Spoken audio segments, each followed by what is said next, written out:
किसी ने बड़े काम की बात कही है कि यदि यूं ही मिल जाती कामयाबी तो हर शख्स कामयाब होता।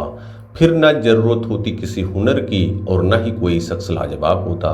दोस्तों नमस्कार। एक छोटी सी कहानी।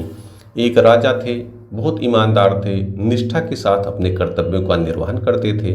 लेकिन एक बार उन्होंने देखा कि उनके राज में बहुत सारे लोग झूठ बोलने लगे हैं, मक्कारी करने लगे हैं, अपने कार्यों का ठीक से पालन नहीं कर रहे हैं, दायित्वों को निभा नहीं रहे हैं।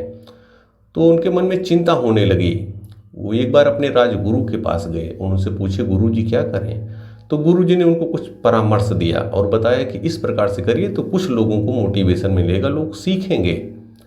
तो राजा एक दिन अपने दरबार में ऐलान करते हैं, सभी मंत्रियों को बुलाते हैं और कहते हैं कि थोड़ा सा राज्य में लोग अपने कर्तव्यों का ठीक से पालन नहीं कर रहे हैं, तो इसलिए एक दिन मंत्रियों की परीक्षा होगी। और सभी मंत्रियों कहते हैं कि आप लोग तैयार रहिएगा। एक दो दिन बाद समय बीतता है, राजा एक दिन सभी मंत्रियों को बुलाते हैं, बैठाते हैं और कहते हैं कि आज परीक्षा है। 3 मंत्रियों को चुनते हैं और तीनों को एक एक बोरी दिलवा देते हैं और कहते हैं कि आप लोग जाइए, बगीचा है उसमें विभिन्न प्रकार के पेड़ लगे हुए हैं, उन पे फल लगे हुए हैं और इन बोरियों में फल को तोड़ करके ले आइए। तीनों मंत्री अपनी अपनी बोरी पकड़ते हैं, चले जाते हैं। तो जो पहला मंत्री था वो सोच रहा है कि राजा को यही काम देना था, यही परीक्षा लेनी थी, कुछ और ले लेते परीक्षा। लेकिन फिर भी वो सोच रहा है कि ठीक है, चलिए जो राजा ने दिया है करते हैं। वो जाता है, पौधों को, वृक्षों को देखता है, अच्छे अच्छे फलों को तोड़ता है, उसमें रख लेता है। कुछ कच्चे फल भी उसमें डाल देता है, कुछ अधपके थे उनको भी डाल देता है, भर लेता। लेकिन बोरी पूरी भर जाती, समय उसको लगता है 1.5-2 घंटे लग जाते हैं। जो दूसरा मंत्री था उसको तो पता नहीं राजा ने क्या काम दे दिया है, ये भी कोई परीक्षा है। और जाता है, वो जो भी फल मिलते हैं, एक दो वृक्षों के पास गया, जो फल मिले उन्हीं में से तोड़ा, भरा। कुछ उसमें सड़े भी थे, उनको उसमें डाल दिया, भर लिया, अपना भर करके अपना वहाँ से चल दिया। जो तीसरा वाला था वो कहा पता नहीं राजा ने क्या काम दे रखा है और ये भी कोई परीक्षा है। वो जाता है नीचे, तो जो घास भूसा तो ऐसे थे ऐसे भर लेता ताकि बोरी भर जाए।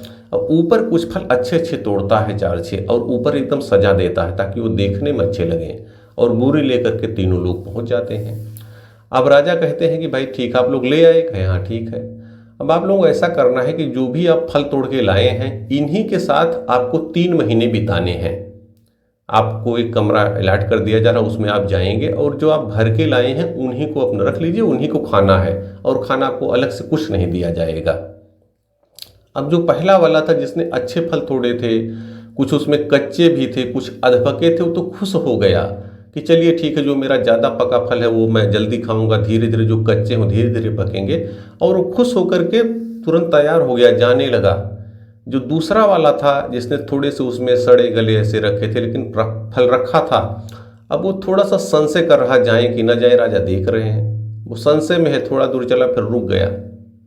और जो तीसरा वाला था जिसने नीचे घास वास भर रखा था, वो तो राजा के पैरों पर पड़ गया, राजन बचाइए, हमको तो पता नहीं था कि इस तरह आप कहेंगे, ये परीक्षा होगी। और वो फिर कहता है कि राजन मैं दोबारा जाऊं, ले आऊं, मैंने तो इसमें ऐसे कर रखा है।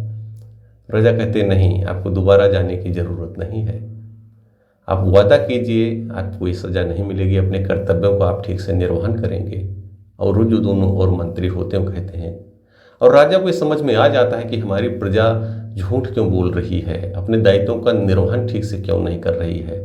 और फिर राजा कहते हैं कि देखिए, यहाँ पर मत देखिए, ऊपर वाले को देखिए, वो हमको समय दे रखे हैं अच्छे काम करने का। क्योंकि कोई भी इंसान यहाँ पर हमेशा नहीं रहेगा, आप लोग एक समय जाएंगे। भगवान ने झोली दे रखी है, उससे उसमें अच्छे कर्म रूपी फल भरिए, वही कर्म आपके काम आएंगे और उन्हीं कर्मों के द्वारा भगवान भी खुश होंगे।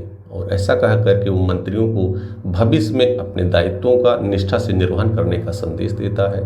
तो दोस्तों, एक छोटी सी कहानी की सीख ये है कि वो मंत्री हम सब भी हैं और ऊपर वाले जो राजा हैं उन्होंने हमें दायित्व दे रखा है।